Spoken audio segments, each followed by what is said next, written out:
GAPAS.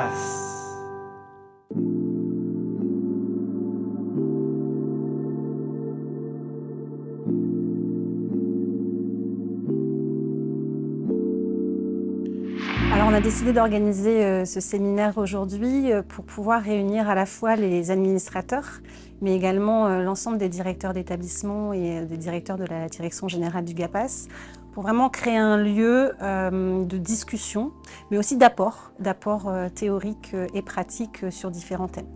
Donc on a structuré avec François Bernard la journée en 2 temps. Ce matin, une matinée consacrée aux orientations politiques et notamment aux grandes mesures annoncées lors de la conférence nationale du handicap. On a pu du coup présenter aux directeurs et aux administrateurs les grandes orientations. Et l'idée, c'était surtout de créer derrière un lieu de discussion et de réflexion pour voir comment, au regard de ces mesures, le GAPAS, en lien avec l'ensemble des parties prenantes, pouvait répondre et être force de proposition dans la mise en œuvre de ces mesures.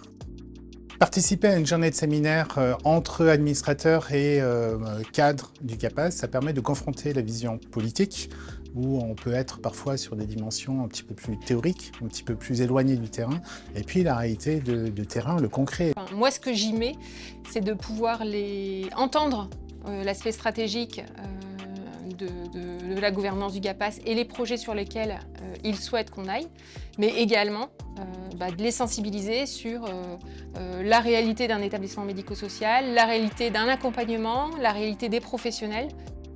L'idée ensuite, c'était de pouvoir travailler sur un temps consacré au GAPAS de demain, sur différentes thématiques, et en tout cas sur comment on peut valoriser aujourd'hui nos métiers, nos expertises, mais aussi aller vers de nouvelles activités. On sait qu'il y a une réforme qui arrive et qui va notamment transformer les SAD, donc SAAD, et les SIAD en SAD. Et donc c'était important de pouvoir réfléchir ensemble aux enjeux, mais aussi au positionnement du GAPAS par rapport à ce virage domiciliaire. Cet après-midi, l'idée est de pouvoir faire intervenir et participer des personnes ressources autour de cette thématique du virage domiciliaire. Donc on a 4 intervenants, 2 personnes qui sont présentes et qui, sous forme de table ronde, vont pouvoir répondre à différentes questions et apporter aussi leur vision du virage domiciliaire. Je crois qu'il en va justement de la qualité des projets, de faire se rapprocher plutôt les points de vue et les approches. Un département comme la Seine-Saint-Denis a besoin d'opérateurs, d'organismes gestionnaires très agiles, très dans la capacité justement à inventer des dispositifs nouveaux, à nous de savoir justement offrir les conditions de réussite de tels projets.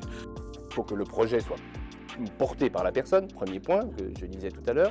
Il faut qu'il soit reçu ou en tout cas accueilli de manière bienveillante par l'environnement de vie. Il faut aussi qu'il soit soutenu. Bon, et c'est là que les équipes de professionnels du GAPAS interviennent. Et je crois qu'un des atouts à travailler, c'est je dirais, la diversité et la diversification de tout l'éventail des savoir-faire, des compétences, des types de services aussi, parce qu'il y a tout un éventail de services qu'il faut pouvoir mettre en soutien d'un projet qui devient du coup un projet de citoyenneté. Et puis 2 interventions en vidéo. On a une participation en visio de Myriam El Khomri qui va, de par son expérience et sa mission actuelle au sein aujourd'hui d'une entreprise, nous parler de l'attractivité des métiers et de l'évolution des métiers liés au virage domiciliaire. Et puis dans un dernier temps, l'intervention en visio de Philippe Aubert, qui est fondateur d'une association qui s'appelle La Rage d'exister et qui vient nous faire part de son expérience en termes de communication alternative et améliorée et de tout l'intérêt d'intégrer cette dimension dans le virage domiciliaire. Voilà. Et puis un dernier temps évidemment d'échange, de conclusion et puis de pistes pour la suite.